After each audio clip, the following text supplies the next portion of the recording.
I can tell you how to make these things work for you and be the best thing that you've ever trained on. Someone contacted me crying about the rings making them too damn tight.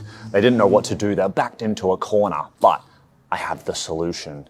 In this video, we're gonna have a look at some common bodyweight and rings exercises, and we're gonna look at a counter stretch to help open up the body and avoid any kind of tightness that we're developing from strength training so that we can get stronger, but stay nice and free.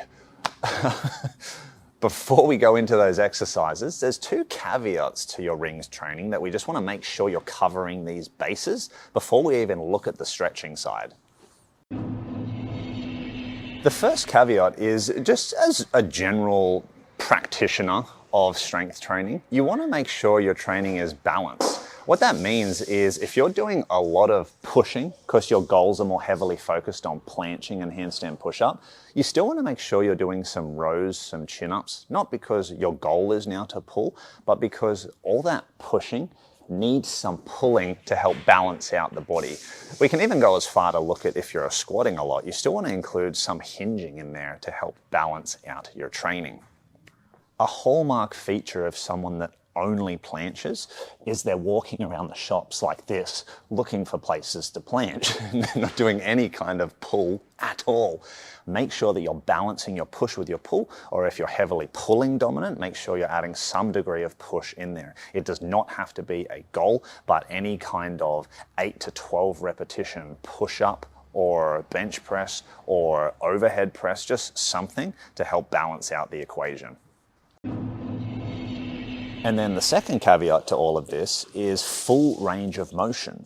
You want to make sure that when you're doing movements that are strength or accessory, you really are expressing the movement through its most full range as possible and progressing from there. So if my dips on the rings are looking like this, obviously I'm exaggerating. Sadly, sometimes that's not an exaggeration, but I'm not taking that to its full degree of stretch for the pec. If I'm not doing that, it means any strength I'm developing is within the muscle's minimal range of motion, and it is just getting tighter and tighter. You can get stronger through the stretch of the muscle. So we want to make sure that whether it's a pull-up or chin-up that's taken all the way to the top of the rings, or a dip that's taken all the way down, we are really trying to go through as much range as we can so that we're avoiding getting tight just because we're not taking the exercise to its full range of motion. First exercise, if you are doing a lot of dipping, we are working the pecs a lot in this movement. A great counter stretch to the dip is your German hang. Careful with your German hang going full body weight. You want to just slowly build up to that full body weight and appreciate that it can take a lot of time. What we're looking for is to feel the stretch through the pec in a German hang, not necessarily the biceps as much. So if you are feeling your biceps more in the German hang, just use your feet or a little bit more assistance so that you can really try and find that position through the chest. If you are doing a lot of chin-ups and pull-ups, your lats are getting a very heavy workout.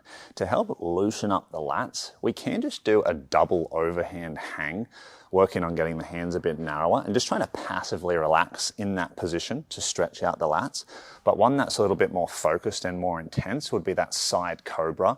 Now I'm doing it on the rings, but you can also set this up on a bar or on the stall bars, or equally decent setups to really try and find that single side lat stretch. You can spend some time there and then change to the other side. Allows for a more concentrated focus on stretching out that main muscle.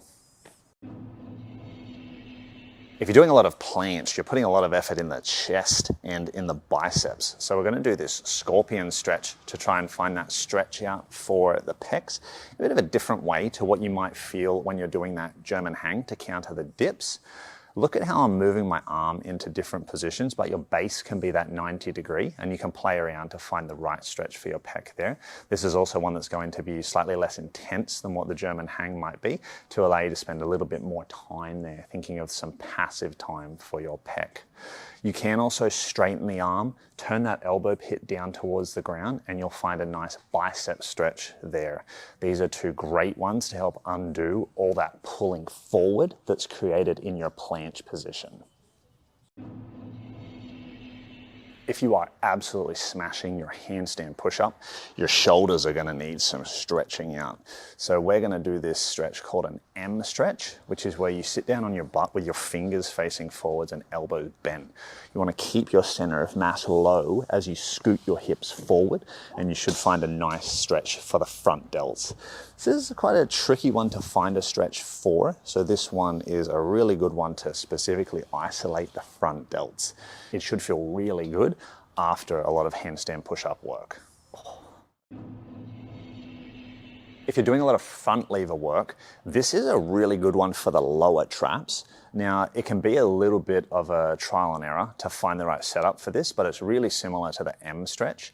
And what we want to do is target one side at a time by try elevating the shoulder, or if you're not quite feeling this as much, elevating can really help to stretch that area. And then try and twist your body and protract that shoulder that you're targeting, that side you're targeting, try and protract that shoulder forward.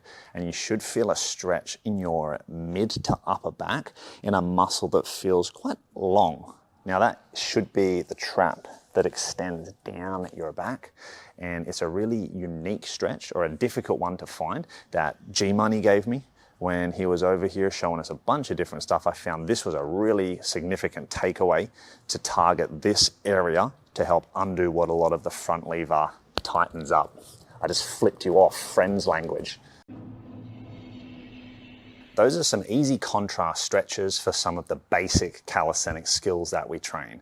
Now, to finish on a caveat is not necessarily a stretch, but trigger point and foam rolling can be maybe not equally, but very effective at helping to relax the muscles that we've just worked. So if you think about it, if the movements that you're training are tensing, contracting those muscles, and then you just go about life afterwards, it's not like it's a pathology of the training. It's just naturally what happens. If I'm going to contract my bicep a lot and then just leave, it's going to stay like quite tight with that blood flow. So things that help to relax the muscle after training can be foam rolling and trigger point, or things that can relax the muscle before you come into training, just to give you a bit more comfortability in your range, can be very, very effective.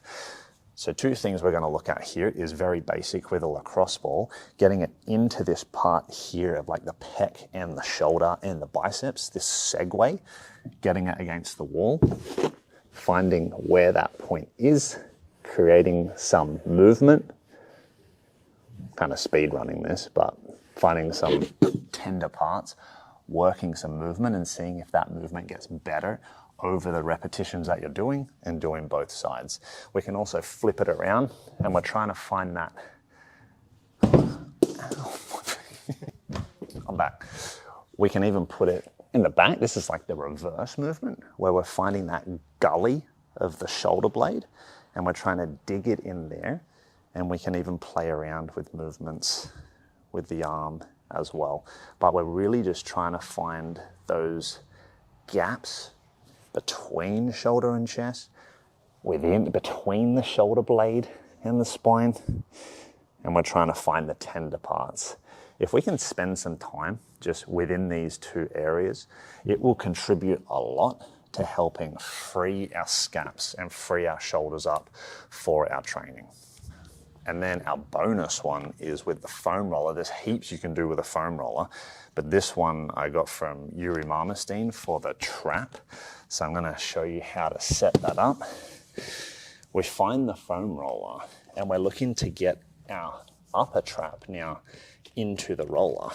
Now, I haven't done this for a while, so I need to trial and error.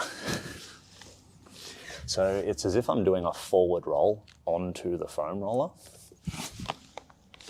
tucking my chin in and getting this part on top of the roller. From there, my hands are gonna act like a frame and I'm walking my feet up the wall. How high I get my feet up is how much weight I'm putting onto the muscle. So from here, I walk the feet up, and now I'm getting decent pressure on the trap.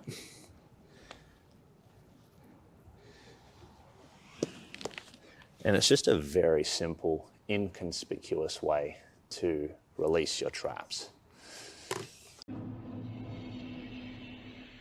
Bunch of stretches, bunch of release work to help undo all the tightness created by your gymnastic strength training. Did I miss anything? Let me know down in the comments. Programs available in the description, and I'll see you for the next one.